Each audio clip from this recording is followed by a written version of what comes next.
Get in, fellas. We're going back to therapy and what's going to be a special edition. Why? Because after a long, patient stint of the summer, football is back this week. Hall of Fame game in Canton. I know I'm excited. We're going to get bromotional about it here in a little bit. I'm thrilled to be welcomed by Lauren Eckhart PsyD. So Dr. Eckhart is in charge of all the behavioral health services down in Colorado Springs, and she comes on today to help me introduce dialectical behavioral therapy, or the type of therapy we're going to be learning about over the next 6 weeks. And finally, with no bias at all, we're going to induct my guy, Joseph Lee Burrow, as our first active athlete into the Bromotions Hall of Fame. Well deserving. Let's go.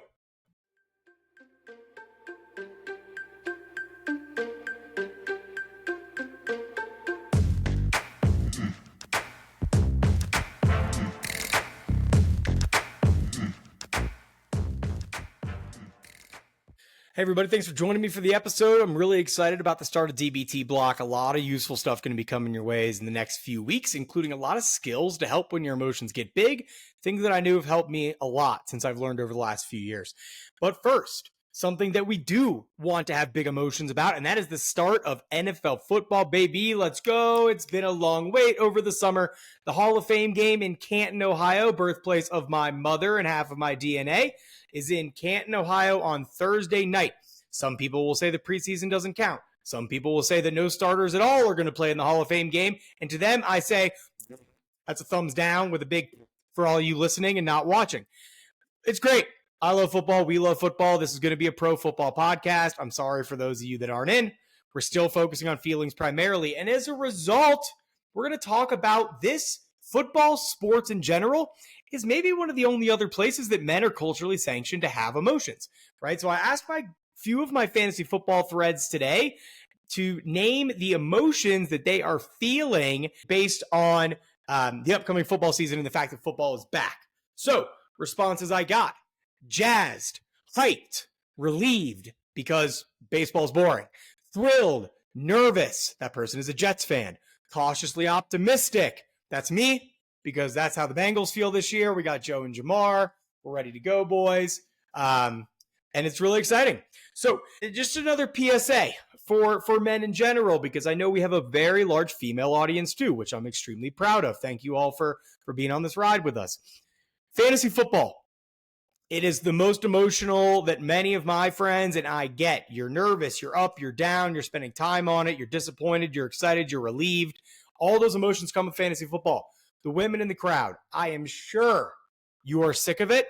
And I'll remind you, this is one of the few things that keep most adult men connected. I know that I can say friends from college, friends from high school. The only reason and the only way we have all stayed connected this long is because of fantasy football. So it's a pain in the ass to not only us. In fact, most guys would probably say they hate fantasy, but they spend 20 hours a week on it during the season, right? It's pre-draft season right now. It's like thinking about it before you even need to stuff. So just put it out there. It's annoying in couples. It's annoying in relationships. It's better than your guy having no friends at all.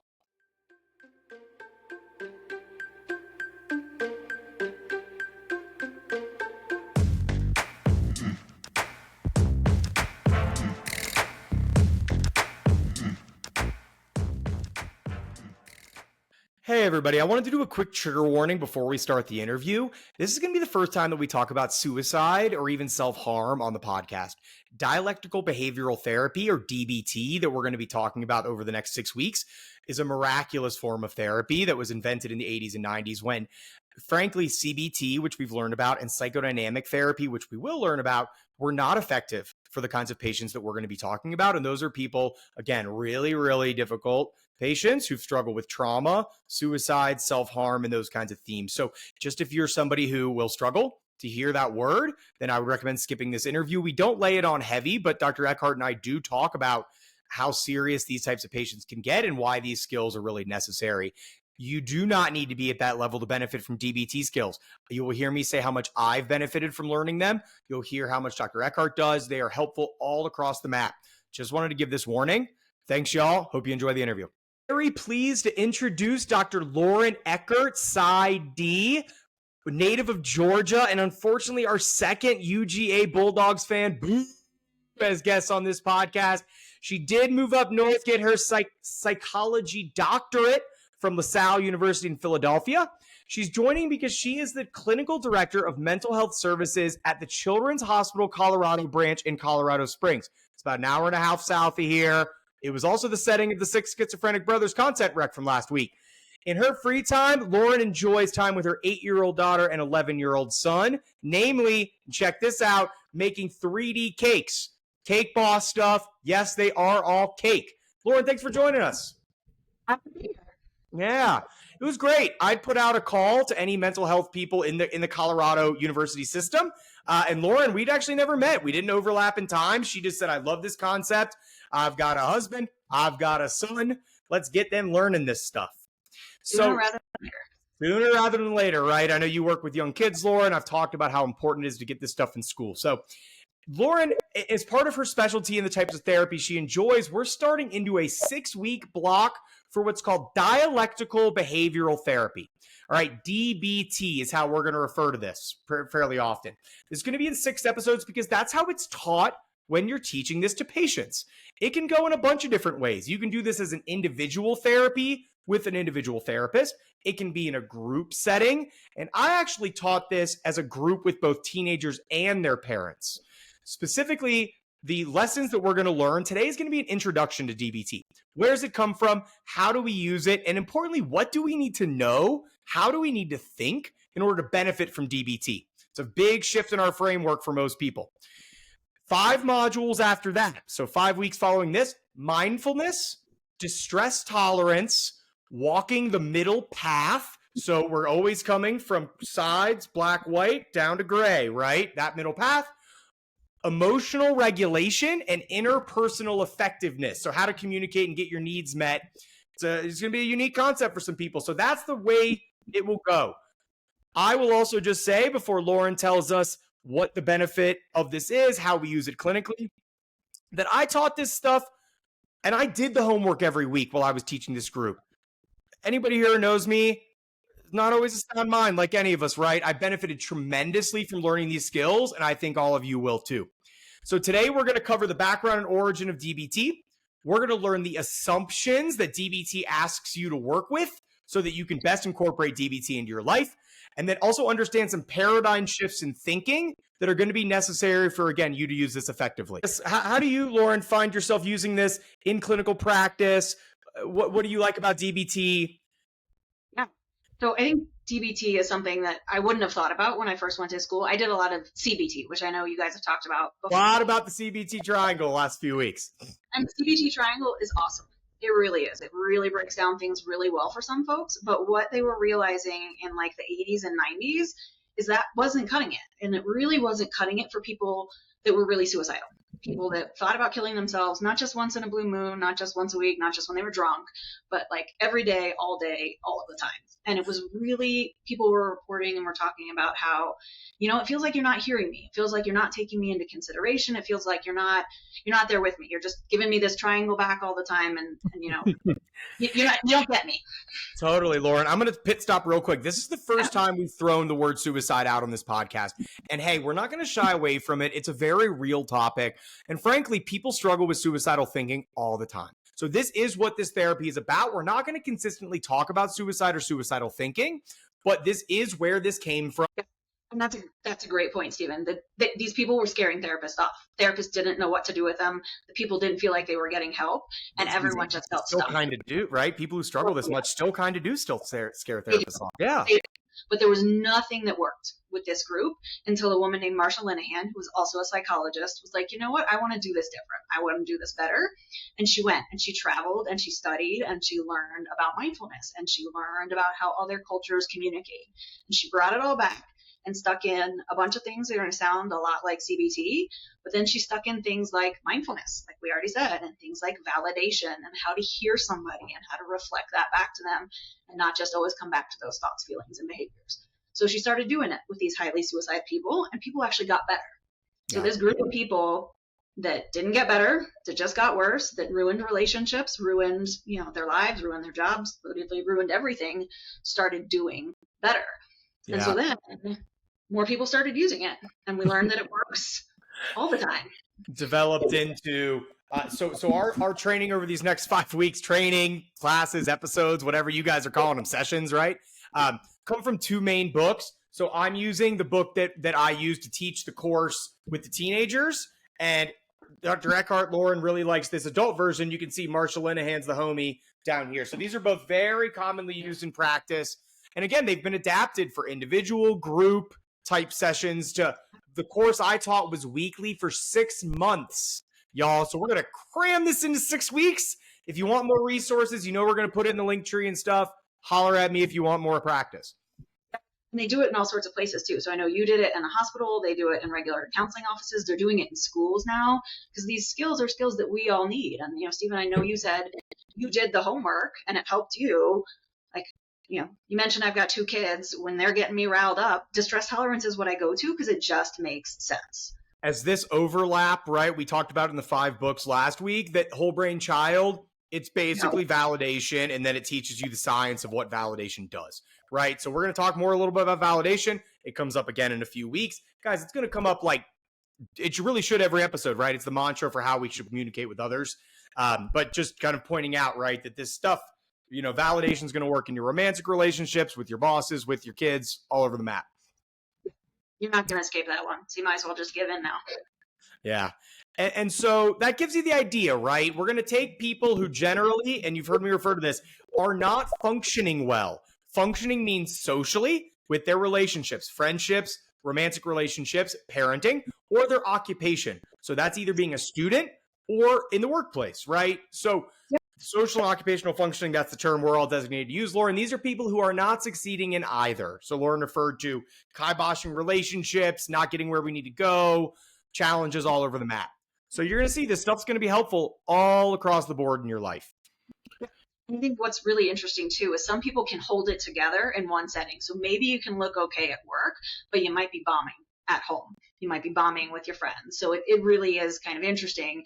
There might be a spot where you're hanging in, you're doing okay. You look like you know what you're doing, but then the other areas, not so much. Totally. I mean, it's, I talk about this with patients all the time and friends. Like, we know how to play the part, right? Yep. People with terrible ADHD, they know they need to sit still in meetings, but it doesn't mean that their minds aren't all over the place. They're not shaking their leg. They're not tapping. They don't get home and interrupt their friends and their right. Like, we know how to behave because we're taught, but it doesn't mean that it's like going all that well up here. If you Google DBT, you're going to see a lot of different descriptions about who benefits from this. But what, Lauren and I really like when we were thinking about how to explain this and how to put this up, this is the biosocial theory of who benefits from DBT. What is the framework that makes you to be a patient who's going to benefit from DBT? So you can see here, there's biologic factors in this, and there's social factors in this. And the end result is somebody who's struggling with what we call pervasive emotional dysregulation. Okay. So again, big feelings, quick trigger. We might say they run hot, cold. We might say they have short fuses or mood swing. So we're painting a picture of a person that we all probably know. Somebody who means well, they got deep heart, empathy, big feelings, but also so it can be good, bad, big feelings, have pros and cons. So these people are emotionally sensitive. They tend to be reactive, which means they don't have a great ability to slow it down. We're going to talk about that a lot. And they are slow to return to their baseline. So that means that if they get riled up, we know that biologically these people, the way they're wired up, it's going to take them longer to regain control of their emotions than it would for others without. I think, Stephen, that's a huge point. Those 3 things that you just talked about are biological. You are born that way. Your body is just going to react, and it's not about anything that you're doing or that anybody can do to help you. You're just meant to be that way. Yeah. It's like everyone always says the sensitive kid. That right. Kind of and we know these kids, you see them as babies and young kids. Shout out my mother. Wasn't sure whether to move me forward from kindergarten or preschool to kindergarten because I was one of these kids. Shock and awe to everybody in the crowd, right? And so that's why Lauren says this, because these traits are genetic, and personalities like this are genetic. There is genetic overlay, and then you wind up in an environment that doesn't fit your needs. And what's really important here is that this is often thought of as people who've been abused. We're not saying that. We're just saying it could be a poor fit between the type of kid and the type of environment they're in. Whether it be, the kid turned out to be a lot like mom and dad's style doesn't fit. They're in a school environment, teachers, coaches, bullying. All this stuff could be examples of the way that they get invalidated. Remember, invalidating means that this person can't match you on your feelings. They can't meet you where you are when you have those big emotions, sadness, anger, anxiety, confusion, whatever that big feeling looks like. We are not blaming parents. We are giving an example of poor fit. So this was an example Lauren gave us, that a child that is gluten intolerant is born into a family of bakers. It's not the child's fault for being gluten intolerant. It's not that the family's abusive. It's not their fault for being bakers. They're a mismatched parent. So when this happens, and I've got one way of thinking about this, Lauren, you may think about this differently. What I say is when this is the match, it leaves you confused about what your emotions are signaling. So this can look a lot of different ways. It can leave people that still just spew out their emotions in no particular direction, and it's not all that effective, hence interpersonal effectiveness. Or it could lead people to just shut it down. All right. A lot of times we've heard of people. So a lot of these are factors that sound like adolescence, because a lot of adolescence looks like this for everybody on a spectrum. It's feeling like numb because you're taught at a young age, oh my God, I'm really upset. And my parent, who's not good at handling that upset, because for whatever reason, we're not blaming, their style is just like, hey, let me fix the problem for you. Let me make you feel better, honey. And then you learn wait, are these feelings or are they problems to be solved? I'm not quite sure. So that leaves us confused about our emotions. We either continue to react big, we shut them down and we're numb. It can look different for different people. Yeah, and I think another big one that happens to a lot of people, they don't trust what they feel. So this is where the parent, you say, I'm really, really sad. This is really upsetting me. Why are you sad? You shouldn't be sad. That's not a big deal. You just need to forget about it. Starving kids in Africa. Pull you up by your bootstraps. Suck it up, kid. Don't be a P word, right? Yeah. So these are all things we heard. These are all things we heard. I work with young adults. Lauren, you work with teenagers. This is still going on. We would like to think we're doing better, but to think that, again, patriarchal culture is what we're talking about here, that men need to be tough. The only sanctioned emotion we have is anger. So if as a boy, you show, again, the bigger feelings like I had, you're told pretty quickly to shut that shit down. Or as a girl, young girls are obviously told to be seen, not heard from a very young age. These are sad things. And again, things that we're working on as much as we can in mental health. So we have this whole group of people that don't know what to do when they feel something. And is this true? Is this not? Oh my gosh, I'm not sure. I'm confused. Is this telling me to run away? Is this telling me to act? They just don't know. So they end up almost frozen and not sure how to react in any situation. And then again, that screws up your life. Your girlfriend says, where do you want to go to dinner? I don't know. I feel like tacos, but I can't tell her I feel like tacos because I don't know what they are. We're going to talk about self-advocacy at the end of the block. That's interpersonal effectiveness. And also learning how to say no when you don't want to do something. That's a skill. It's a skill to learn. So, Lauren, but what are these big words? We haven't talked about what's dialectical. What does that word mean? Dialectical. This is a really hard one and a really easy one at the same time. But and. The two one syllable, 3-letter words that kids learn how to spell in kindergarten.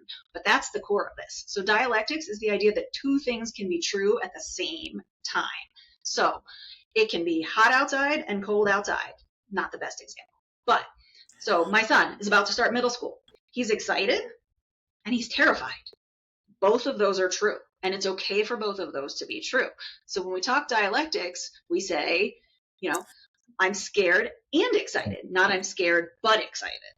We replace our buts with ands, as fellow Children's Hospital faculty member Austin Butterfield taught me back in the day.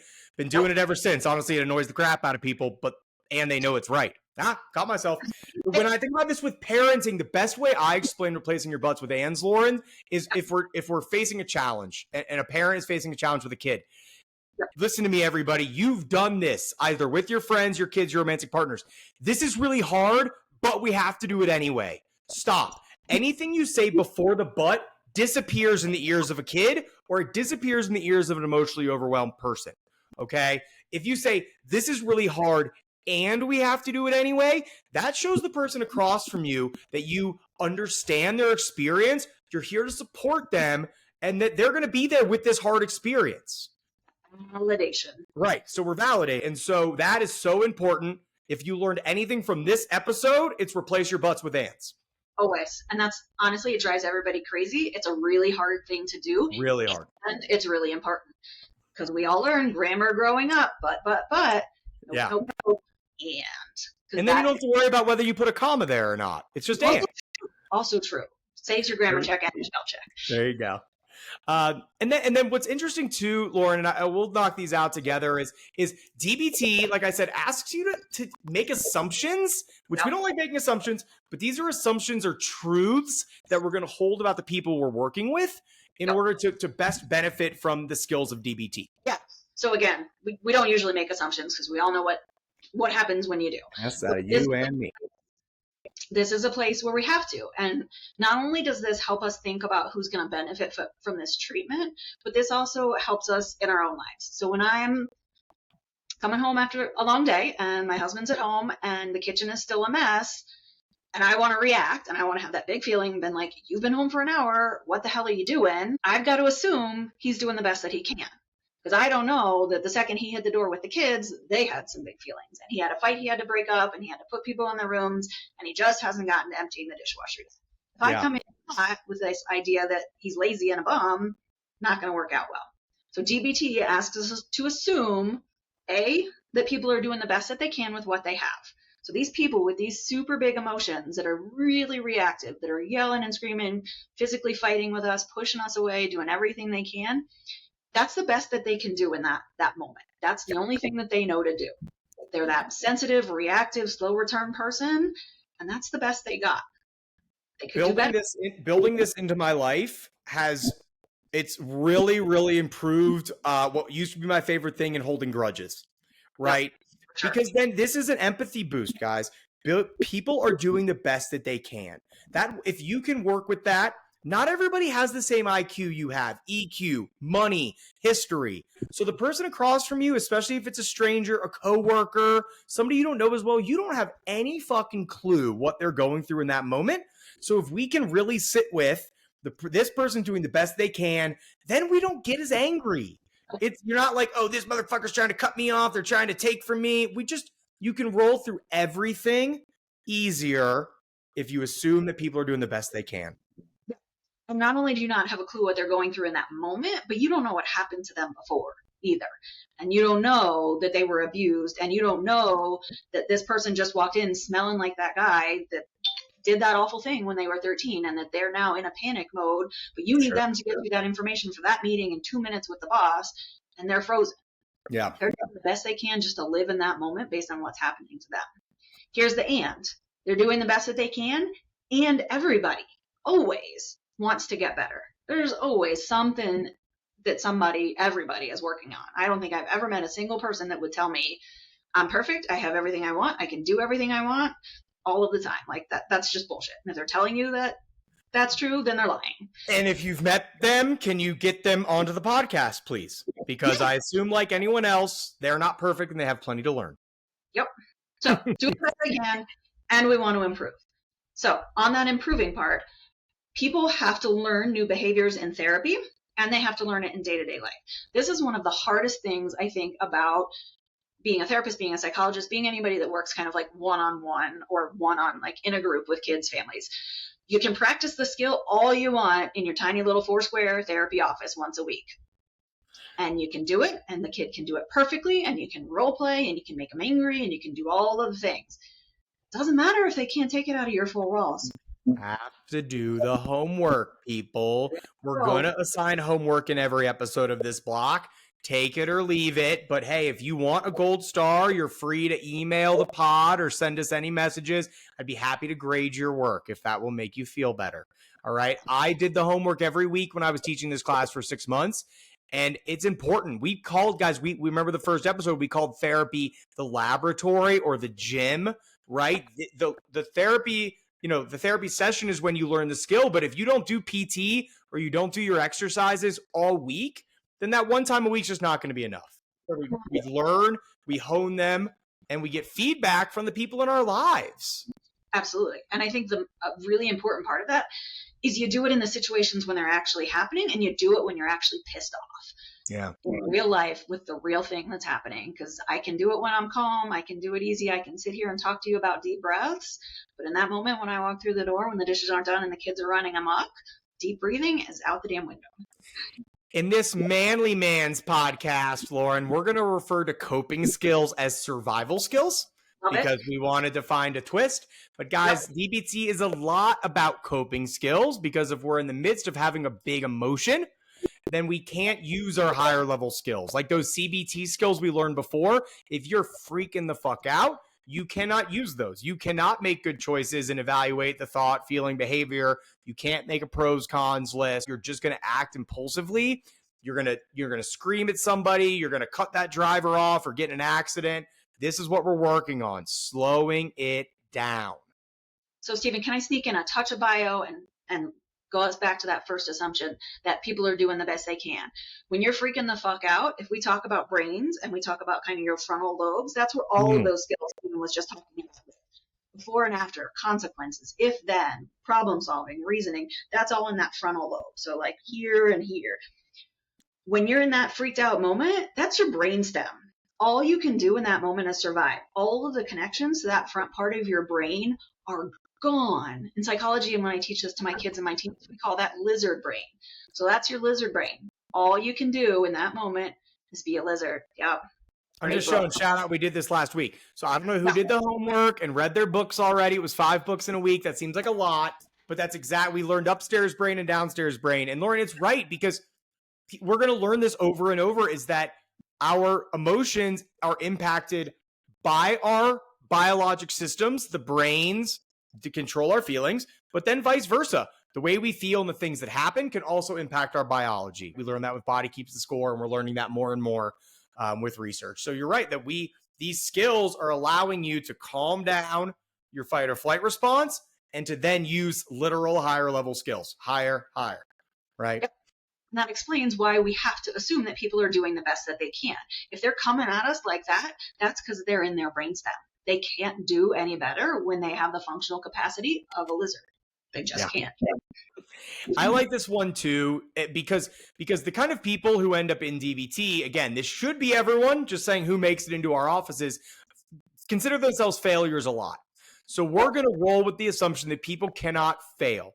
This is struggles you've been having for 5, 10, 30, or 50 years, however old you were when you get into this practice, and you've been having these issues.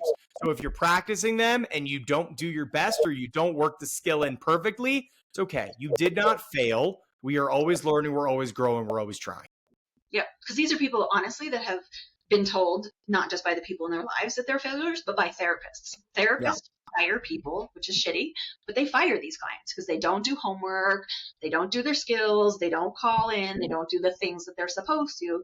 But again, doing the best that they can. Yeah. So it's all on a spectrum for sure. Yeah. This is interesting too, because it sounds like maybe we're holding a low standard for these patients or these people who benefit. Again, everybody in this audience is going to benefit from these skills.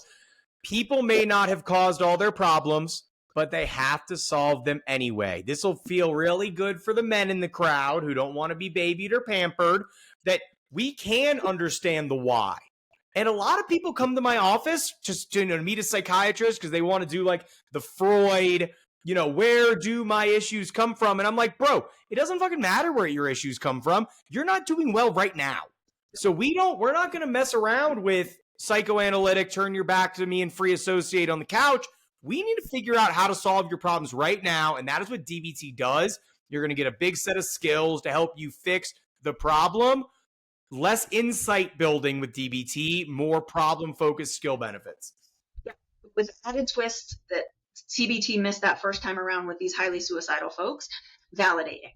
You didn't cause this. Like, you didn't cause the fact that you were abused and you've now had decades of abuse and you don't know how to relate to other and don't know how to have a relationship. And there's that and it's still my problem to solve.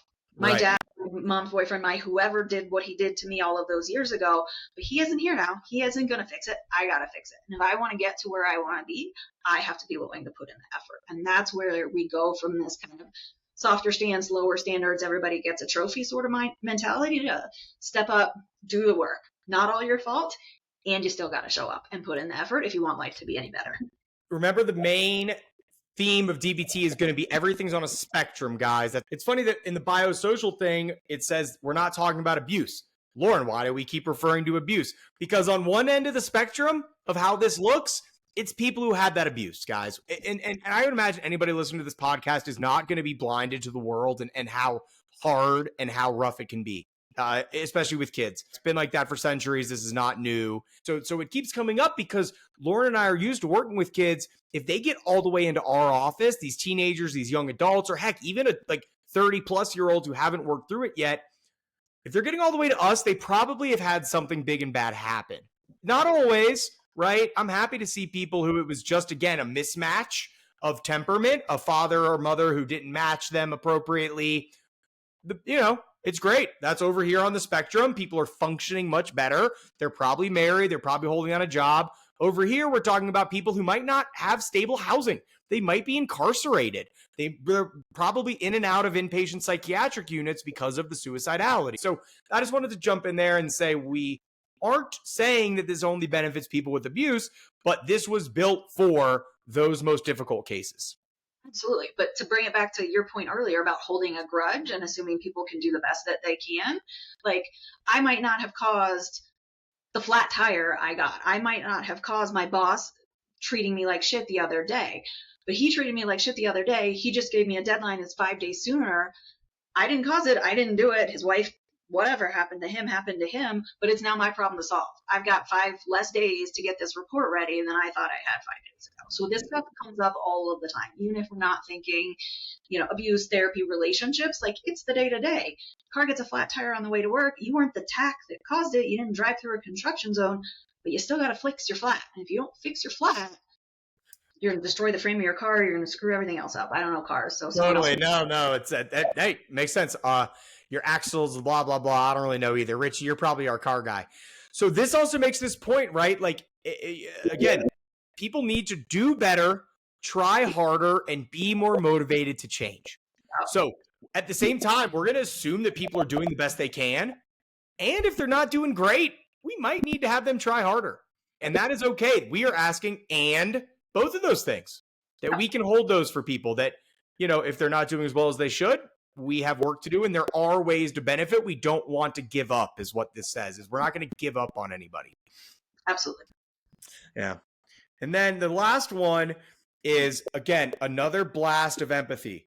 The lives of people, we will say, who are struggling in this way, or this PowerPoint was adapted for high school teachers. So we see a lot of suicidality in adolescents. It's no surprise to anybody here. The lives of people who are suicidal are unbearable as they are currently being lived. Okay? If you're thinking about a person in your life that you're modeling this concept right now, a person who just hasn't been able to keep a job, they blow it up, they get in fights, they cheat on their partners, they, whatever, those people are not having fun. They're not having a good time. They might lie to your face and say they're having a good time. They are not enjoying themselves. They probably feel terrible about themselves, others, and the world around them. So we're going to talk about that a lot. Self, others, and the world. These are going to be people who feel bad about themselves, untrusting of others, and untrusting or unsafe in this world. So that's the point we're making, is that if your base sense of emotional regulation and safety in the world is not good, then it's pretty fucking hard to do anything else. But I think to bring this back to the other end of that continuum again, people are miserable. And when you're miserable, like you don't want to be that way. And you're only that way, again, doing the best that you can. We talk about this a lot. I mean, even thinking like someone who just had a fight, with your girlfriend and you're sitting there, that doesn't feel good. It's miserable. Like, I don't like living this way. I just blew up at her. I went off the handle. I yelled and I screamed, and now I'm miserable. I don't want it to be this way. I don't like feeling this way. I'm not doing this because it's fun. I'm not going to the hospital a bunch of times because it's fun. I'm not getting fired from my job because it's fun. I don't know how to be any better. I'm doing the best I can because I don't have those skills and I don't know what to do. And that's hopefully what, we can help teach you. For those of us listening, just listening and not watching, you can Google DBT assumptions. It'll be right in your face. For those of you watching, screenshot this, put this shit on your fridge. That's your homework this week. If I were teaching this group, Lauren and I both know that the homework in the intro is to sign a contract that you're going to be committed to living this life and living these values, at least through the course of your time in the class. So this is your homework this week. You can screenshot it, whatever. I at least want you to come back to this, talk about it with one other person, your partner, a coworker, a parent, whatever you do, to say, these are the ways we'd like to try and think about people. How could that help us? I think a really great time to practice that in that moment when you start to feel yourself getting heated and you start to have that feeling of he should, she should, this isn't fair, this isn't right. That's the best time to try and take that step back and make that assumption that they're doing the best that they can, because that can help bring that way down. So when you feel that, whatever that is for you, wherever in your body, that's the time to give that a try. Right, totally. And we're going to talk about radical acceptance down the line. A lot of times shit is not fair, and it makes us feel as frustrated. I talk about that feeling, or feeling stuck, are some of the hardest human emotions. Like, it's not fair. It's not fair. And we still might have to do it anyway. And that might just be the way it is. But when you're feeling like this is unfair, this is when you're going to need to hearken to those things. Assume the best in the people, assume the best in your skills and your ability to use them. So we also have some paradigms or schema that DBT asks you to shift. Two main ones. I'll get one and Lauren will get one. The first is, say it with me, the capital V word, validation is balanced with problem solving. Now, this sounds just like a parenting thing, but we do this with our coworkers, our friends, our romantic partners, for sure, as men. Your wife comes home, your girlfriend comes home, she complains about something, and then you go, well, did you think about this? Motherfucker, this is your wife. If you don't respect her intelligence, then she needs to get the fuck out. So what this is you being able to say everything is a seesaw here, right? Everything is a tug of war in DBT. Everything's on a spectrum. Somebody comes to you and says, I'm really upset about this. The first thing you say is, what's wrong? They explain it to you. It does not matter if you agree that they should be upset about it. It doesn't matter. You might not even agree with them on the thing they're upset about. Politics, religion, whatever. But you need to be able to say, human to human, honey, friend, boss, I get why you're so upset about this. If I were in your shoes doing the best I could, assuming you're trying your hardest, that I would be sad too. We do that. We validate. And then we can get into the, well, did you think about this? Oh, honey, thanks for listening. Yeah, I did do that, and it just, like, it didn't really work out. Like, then it can be an okay conversation. We've all done this. If you fly right into problem solving with your kid, with your whatever, they're just like, shut the fuck up. And this is kind of why we said that this isn't abuse. This is not parents doing wrong. This is what I see most commonly. My favorite joke or reference that everyone I used to work with in the past has heard this is, if we have an art teacher parent and an engineer parent, they pop out a kid that either is kind of like the engineer or kind of like the art teacher. So you have an emotional child, you're an engineer, you're a logic person, and you try to throw logic at emotions, and homie, what are you getting? A bigger fire. You're throwing fuel on that fire by trying to solve their problems, and we don't want to. We want to dampen that fire by validating. I think that's one of the hardest lessons I had to learn, honestly, as a therapist, because we all come into the field because we want to help people. We want people to feel better. We'll do this, try this, do this. I lost a whole bunch of clients really early on because they just stopped coming to see me because I was just telling them what to do all the time. And we won't even talk about my kids and that, because that's just, forget it. But yeah, you got to validate. I had a patient who is going through a divorce, and this week asked me what I would do about a certain situation. Leave it there. And it's not my job to tell you what to do. But like, you ask again, I'll tell you, but that's not my specialty. Our profession, Lauren and Dr. We are not pros in telling you what to do. We are pros in helping you get yourself in the right headspace enough, lower our defenses, teach you skills for you to do it yourself. Because inevitably, we have had our own life experiences, and we shouldn't be telling you exactly what to do because we have not lived your life. So if you have a therapist who you feel like you go to for advice, holler at me because I would like to have you reestablish what that means and how you're benefiting. Because there are a lot of therapists who do feel like their job is to tell people what to do. It's a real problem. And I think it also happens that people keep asking, well, what should I do? What should I do? What should I do? And they really, really want you to solve it. But like Stephen, like you just said, I don't have the info. And also sometimes there is nothing to do, right? And that the skill is urge surfing. The skill is sitting with the discomfort. The skill is radically accepting that this is some fucking bullshit. All those are skillful. And as parents or as loved ones, we have to learn that there is skill in just saying, this sucks ass. I'm here for you. It's like grief. What are you going to do to somebody? Like if you go to somebody who just lost someone or they just lost their job or they're grieving a breakup and you say, oh, look on the bright side or there's plenty of fish in the sea. Like, does that ever actually work? Like the person might pretend it was helpful to get you off their fucking back, but like it doesn't actually work. And we know that. It just pisses them off worse. Right. The other shift, the other continuum, the other thing that we have to think about between the two is this idea that there's something called reciprocal communication. So it's this idea that we give and we take, and we're mostly respectful and mostly polite and validating and all of the things that we've been talking about. And a decent chunk of the time, that works really well, right? We get the person to talk, we get them to calm down, let down those defenses, and then maybe we can actually problem solve. That doesn't work all the time, right? People are sometimes too far gone, too whatever. So the other term is called irreverent communication. And to me, this is the very classic what the fuck. Like, what the fuck are you doing? And how did that really work for you?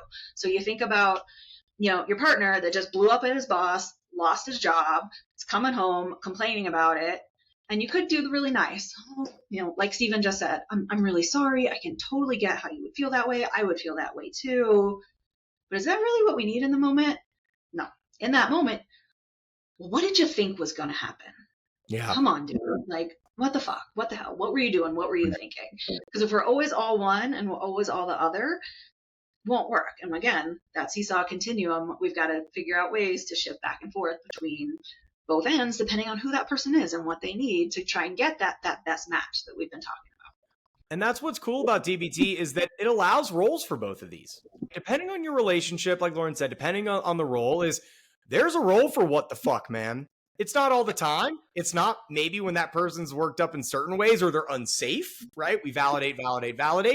But if it's somebody you're close with, I do it with patients a lot to be like, are you fucking serious? Like, I'll say because, some shit's wild, so some people do wild shit out in these streets. We all know that. It gets people on stuff. Like, you don't always want to be super nice, accepting, responsible, loving, caring. Like, how else are you going to get people to push towards change? You're not going to get them to do better unless you can hold their feet to the fire when they need it. Yeah. I think anybody listening or watching this, the amount of F-bombs I went into, this is some of the most important stuff I think I've learned in my whole career and my life, frankly. You're going to get over these next few weeks a real shift in how to see communication, how to see your own internal communication. And it's something I'm very passionate about. And I know Lauren is too. Yeah, I really think, and I've thought this way for a long time now, but the more people that I work with, the more settings I get to do it in. This exists everywhere. Everybody would benefit from it. Everybody needs to learn how to say no. Everyone needs to know what to do when they flip their lid too far and how to not make things worse and how to not make situations blow up. And we're going to be effective in our interpersonal communication. Lauren, thank you so much. This is great. I can't wait to get down to the Springs here soon and holler at you and see what you guys are up to down south in a brand new facility, y'all. So good stuff. Thanks again, Dr. Eckhart. This was great. Look forward to having you back and keep brainstorming. Sounds good. All right, y'all. Hang tight. We're going to induct a new BHoF member next.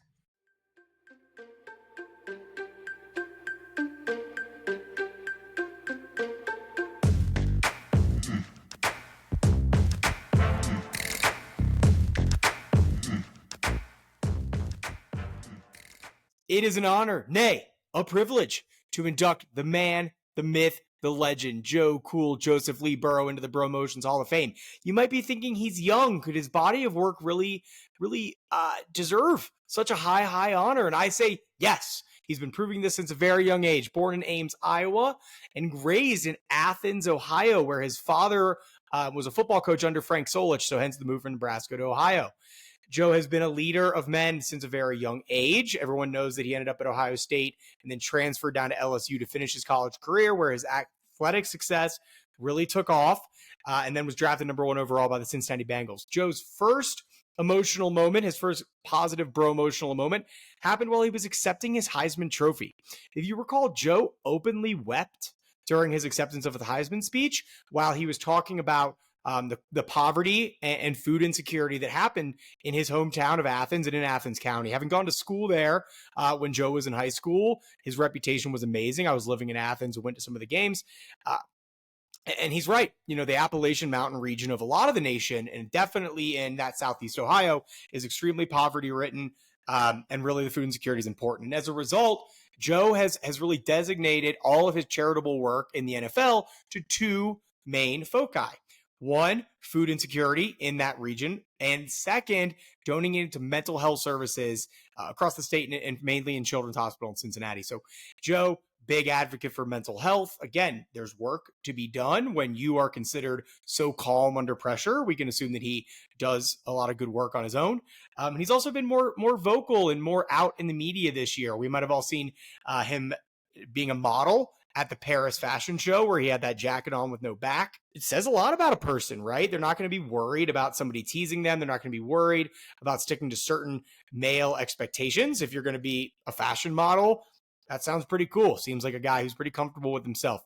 Not only do the guys love him, but a lot of women were disappointed when Joe got engaged to his longtime girlfriend, Olivia, last year. And again, my bias, he's a leader, really well liked in the community, known as a really good dude. So, Joe, we're happy to have you in the Promotions Hall of Fame.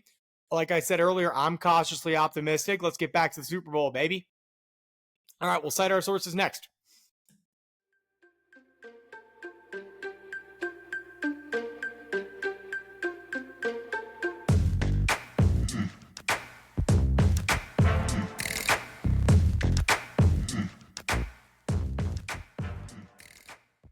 All right, y'all, we've got sources to cite as we do. Happy to report I showed those books a couple times that Dr. Eckhart and I used the DBT Skills Manual for Adolescents by Jill Rathis and Alec Miller, along with the DB Skills Training Manual by Marsha Linehan. Not hyperbole to say a woman who may have saved thousands and thousands of lives in the United States and around the world by developing DBT. And we'll thank My Old Noodle for having stored up all those Joe Burrow facts and just general love and praise for him. So it's football season. The huddle is especially important because in 24 hours from when you're watching this, you're going to have a chance to be watching football live and in person. So we're huddle up before we see real huddles. It's been great, y'all. DBT is going to be really important. We're going to learn a lot. Thanks, everybody, for the journey. Let's keep helping spread the word. Hands in, feelings on 3. 1, 2, 3. Feelings. All right. See y'all next week.